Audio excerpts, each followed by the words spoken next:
जी मैं इस वक्त मौजूद हूँ सऊदी दारुल रियाज के मलहम के इलाके में, जहाँ पे वर्ल्ड डिफेंस शो का जो है आगाज़ हो चुका है। आज इसका पहला रोज़ है। मेरे साथ इस वक्त मौजूद है फतह मिसाइल का ये मॉडल, और फतह 2 जो मिसाइल है इसने मार्का हक बिनाल मरसूस जो मार्का हुआ हमारा भारत के साथ, उसमें इसने बड़ा ही अहम किरदार अदा किया है। यहाँ पे अगर देखा जाए तो शाइपर 3 जो है यहाँ पे ये ड्रोन जो है ये मौजूद है, शाइपर 2 जो है वो यहाँ पे मौजूद है, और इसी तरह बाकी जो हमने देखा है कि शमसा जो मिसाइल है उसका मॉडल भी यहाँ पे रखा गया है। इसी तरह बाकी जो यहाँ पे ड्रोन टेक्नोलॉजी है और बाकी जो असला यहाँ पे बनाया जाता है उसके मॉडल्स यहाँ पे मौजूद हैं।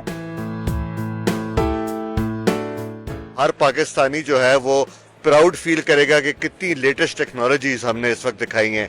यहाँ पे हमारे फतह सीरीज के मिसाइल डिस्प्ले पे हैं, हमारी सारी drone technologies, anti drone technologies, naval systems, air launch systems, सारे सिस्टम्स यहाँ डिस्प्ले पे हैं।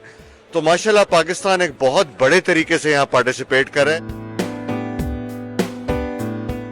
Through this platform of WDS, it's a strengthening of Pak-Saudi collaboration and showcasing of our indigenous products, highlighting Pakistan capabilities in these advanced fields and exploring new avenues for joint development and cooperation for the world.